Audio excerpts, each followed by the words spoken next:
തിരുവനന്തപുരത്തെ ബി.ജെ.പി. സ്ഥാനാർത്ഥി രാജീവ് ചന്ദ്രശേഖർ സ്വത്ത് സംബന്ധിച്ച് നൽകിയ സത്യവാങ്മൂലം തെറ്റാണെന്ന പ്രചരണം കൊഴുക്കുമ്പോൾ അതിനെ പ്രതിരോധിക്കാനോ മറുപടി പറയാനോ ബി.ജെ.പി. നേതാക്കൾക്കാകുന്നില്ല. എന്താണ് കാരണമെന്ന് അവർക്ക് തന്നെ അറിയാം. അങ്ങനെ വന്നാൽ തിരുവനന്തപുരം മണ്ഡലത്തിൽ രാജീവ് ചന്ദ്രശേഖറും സംഘവും ചെലവഴിച്ചുകൊണ്ടിരിക്കുന്ന ഫണ്ടിന്റെ സോഴ്സും വെളിപ്പെടുത്തേണ്ടി വരും. അതിനിടെ രാജീവ് ചന്ദ്രശേഖറിന്റെ തെരഞ്ഞെടുപ്പ് സത്യവാങ്മൂലത്തിനെതിരായ പരാതി പരിശോധിക്കാൻ തെരഞ്ഞെടുപ്പ് കമ്മീഷൻ നിർദ്ദേശം നൽകിയത് തികച്ചും നിർണായകം തന്നെയാണ്. കേന്ദ്ര പ്രത്യക്ഷ നികുതി ബോർഡിനാണ് CTBT എന്ന ബോർഡിനാണ് തെരഞ്ഞെടുപ്പ് കമ്മീഷൻ ഇപ്പോൾ നിർദ്ദേശം നൽകിയിരിക്കുന്നത്. തെരഞ്ഞെടുപ്പ് സത്യവാങ്മൂലത്തിൽ രാജീവ് വസ്തുതകൾ മറച്ചുവെച്ചെന്നും തെറ്റായ വിവരങ്ങൾ നൽകിയെന്നും പരാതി ലഭിച്ചതിനെ തുടർന്നാണ് ഈ നടപടി. ഇനി വെറും 36 കോടി രൂപയുടെ ആസ്തി കാണിച്ച് രാജീവ് ചന്ദ്രശേഖർ ശരിക്കും ആരാണ്?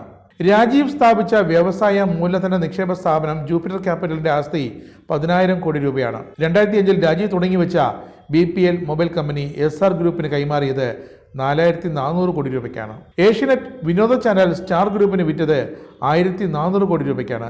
ജൂപ്പിറ്ററിന്റെ കീഴിൽ ഏഷ്യനെറ്റ് ന്യൂസ്, റിപ്പബ്ലിക് TV അടക്കം 56 സ്ഥാപനങ്ങളുണ്ടെന്ന് കോർപ്പറേറ്റ് കാര്യ വകുപ്പിന് നൽകിയ റിപ്പോർട്ടിൽ രാജീവ് ചന്ദ്രശേഖർ സമ്മതിച്ചിട്ടുണ്ട്. ബിസിനസ്സിലെ വിജയം, വാഹനപ്രേമം തുടങ്ങി മുൻകാല അഭിമുഖങ്ങളിലെ വെളിപ്പെടുത്തലുകളും ഇപ്പോൾ രാജീവിനെ തിരിഞ്ഞുകുത്തുന്നു. സമ്പത്തൊന്നുമില്ലാത്ത പന്നിൻ രവീന്ദ്രനും 56 കോടി രൂപ പോക്കറ്റിലുള്ള ശശി തരൂരും മത്സരിക്കുമ്പോൾ താൻ അവരിലും താഴെയാണെന്ന് സ്ഥാപിക്കാനാണ് രാജീവ് ചന്ദ്രശേഖരന്റെ ശ്രമം. പക്ഷേ ഒരു ശതകോടീശ്വരൻ ഇങ്ങനെ പരമദരിദ്രനാണെന്ന് വിളിച്ചു പറയുമ്പോൾ കാണുന്നവർക്കും കൂടി അത് തോന്നണം. അതുതന്നെയാണ് രാജീവ് ചന്ദ്രശേഖർ എന്ന ശതകോടീശ്വരന് വിനയായി മാറിയതും. 2021-22 680 രൂപയും 22-23 5,59,200 രൂപയുമാണ് നികുതി ബാധകമായ വരുമാനമായി രാജീവ് ചന്ദ്രശേഖർ കാണിച്ചിരിക്കുന്നത്. ഇതിനെതിരെ സുപ്രീം കോടതി അഭിഭാഷകയും കോൺഗ്രസ് പ്രവർത്തകയുമായ ആവണി ബെൻസലാണ് തെരഞ്ഞെടുപ്പ് ഓഫീസറായ തിരുവനന്തപുരം ജില്ലാ കളക്ടർക്ക് പരാതി നൽകിയത്. പരാതിയിൽ കഴമ്പുണ്ടെന്ന് കളക്ടർക്ക് ബോധ്യമായി. ജനപ്രാതിനിധ്യ നിയമത്തിന്റെ ലംഘനമായതിനാൽ രാജീവിന്റെ പത്രിക തള്ളണമെന്നായിരുന്നു ആവശ്യം. പക്ഷേ രാജീവിന്റെ പത്രിക ആദ്യഘട്ടത്തിൽ സ്വീകരിച്ചു. ഇത് പുതിയ കാര്യമൊന്നുമല്ല. 2018 രാജ്യസഭാ സ്ഥാനാർത്ഥിയായി മത്സരിച്ചപ്പോഴും രാജീവ് തന്റെ യഥാർത്ഥ സ്വത്ത് വിവരം മറച്ചുവെച്ചതായി ഈ പരാതിയിലുണ്ട്. ഇത് സംബന്ധിച്ച് അന്ന് ആവണി ബെൻസാൽ ഡൽഹി ഹൈക്കോടതിയിൽ ഹർജി നൽകിയിരുന്നു.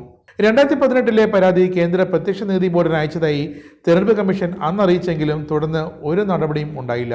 14.4 കോടി രൂപയുടെ സ്ഥാവര വസ്തുക്കളിൽ രാജീവ് താമസിക്കുന്ന ബംഗളൂരുവിലെ സ്വന്തം പേരിലുള്ള വീട് കാണിച്ചിട്ടില്ല. രാജ്യത്തെ തന്നെ ഏറ്റവും സമ്പന്നനായ രാജ്യസഭാംഗമാണ് രാജീവ് ചന്ദ്രശേഖർ എന്ന വിവരം പുറത്ത് നേരത്തെ തന്നെ വന്നപ്പോഴാണ് ഈയൊരു കൃത്രിമം നടന്നിരിക്കുന്നത്. രാജീവ് തന്നെ 28 കോടി രൂപയുടെ ആസ്തി ഉണ്ടെന്നാണ് വെളിപ്പെടുത്തിയത്. എന്നാൽ ജൂപ്പിറ്റർ ക്യാപിറ്റൽ അടക്കമുള്ള പ്രധാന കമ്പനികളുടെ വിവരം രാജീവ് ചന്ദ്രശേഖർ വെളിപ്പെടുത്തിയിട്ടില്ല എന്നാണ് പരാതിയിലെ മുഖ്യ ആരോപണം. അതിൽ കഴമ്പുമുണ്ട്. ബംഗളൂരുവിലെ വസതിയുടെ ഉടമസ്ഥത രാജീവ് വെളിപ്പെടുത്തിയിട്ടില്ല എന്ന് അവകാശപ്പെട്ട അവാണി ബെൻസാൽ വസ്തുനികുതി രാജീവ് ചന്ദ്രശേഖർ അടച്ചതിന്റെ രസീതും പുറത്തുവിട്ടു. രാജ്യത്തെ വൻകിട നിയമ കമ്പനികളുടെ നിയമോപദേശ പ്രകാരം തയ്യാറാക്കിയതിനാലാണ് കോർപ്പറേറ്റായ രാജീവ് ചന്ദ്രശേഖർ വെറും 36 കോടി രൂപയുടെ ഉടമ മാത്രമായി മാറിയതെന്നാണ് ഇപ്പോൾ ഒന്നും അറിയാത്ത ബി.ജെ.പി. നേതാക്കൾ പറയുന്നത്. 2006 രാജ്യസഭയിലേക്ക് നാമനിർദ്ദേശ പത്രിക സമർപ്പിച്ചത് മുതൽ രാജീവ് ചന്ദ്രശേഖരന്റെ ഒളിച്ചുകളി തുടരുകയാണെന്നാണ് ഇടതുമുന്നണി ശക്തമായി ആരോപിക്കുന്നത്. ബംഗളൂരു സ്വദേശിയായ രാജീവ് ചന്ദ്രശേഖർ കർണാടകത്തിൽ 3 തവണ രാജ്യസഭാംഗവും ഇപ്പോൾ കേന്ദ്രമന്ത്രിയുമായെങ്കിലും അവിടെ ഒന്നും ചെയ്തിട്ടില്ല. അങ്ങനെ കർണാടകത്തിലെ ബി.ജെ.പി. ഘടകം മൊത്തത്തിലെതിരായി. അതുകൊണ്ടാണ് ഇത്തവണ തിരുവനന്തപുരത്തെ ബി.ജെ.പിയുടെ A ക്ലാസ് മണ്ഡലമാക്കി മാറ്റി കേരളത്തിലേക്ക് ചാടിയതും.